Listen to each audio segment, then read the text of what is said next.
செங்கல்பட்டு அரசு தலைமை மருத்துவமனையில் 1 மணி நேரத்திற்கும் மேலாக மின்சாரம் துண்டிக்கப்பட்டுள்ளதால் நோயாளிகள் கடும் அவதியடைந்து வருகின்றனர். இது குறித்து நமது செய்தியாளர் டில்லி பாபுவிடம் கேட்கலாம். வணக்கம் டில்லி பாபு, அங்க மின்சாரம் தடைபட காரணம் என்ன? மின்சாரம் எப்போது வருவதாக நிர்வாகம் கூறுகிறாங்க? இது தொடர்பாக விரிவாக பதிவு செய்யலாம்.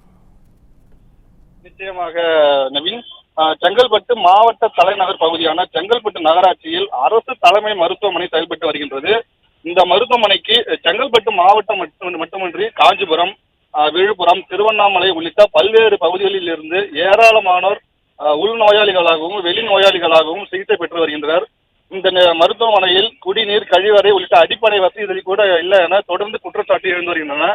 இந்த நிலையில் தீவிர சிகிச்சை பிரிவு வளாகத்தில் உள்ள 24 மணி நேர காய்ச்சல் சிகிச்சை பிரிவில் சுமார் 70க்கும் மேற்பட்ட நோயாளிகள் அனுமதிக்கப்பட்டு சிகிச்சை பெற்று வருகின்றனர்.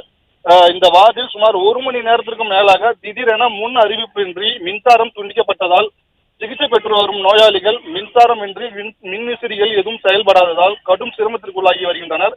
குறிப்பாக இந்த வளாகம் முழுவதுமாக காற்றோட்டம் இல்லாத பகுதி என்பதால் நோயாளிகளுக்கு உறவினர்கள் கையால் விசிறிவிடும் அவல நிலையும் உருவாகி இருக்கின்றன.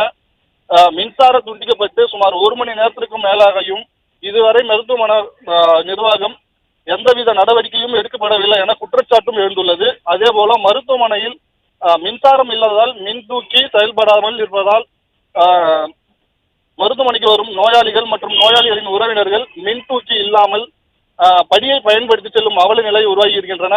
இந்த விடியா திமுக ஆட்சியில் தமிழகத்தில் கடந்த சில மாதங்களாகவே பல்வேறு பகுதிகளில் மின்சாரம் துண்டிக்கப்பட்டு பொதுமக்கள் அவதிக்குள்ளாகி வரும் நிலையில் தற்போது சிகிச்சைக்காக மருத்துவமனைக்கு அனுமதிக்கப்பட்டுள்ள நோயாளிகளுக்கு முறையான மின்சாரத்தை கூட வழங்க முடியாத இந்த திறனற்ற மருத்துவமனை நிர்வாகத்தின் மீது மாவட்ட நிர்வாகம் உரிய நடவடிக்கை எடுக்க வேண்டும் என நோயாளிகள் சார்பில் கோரிக்கை எழுந்துள்ளது.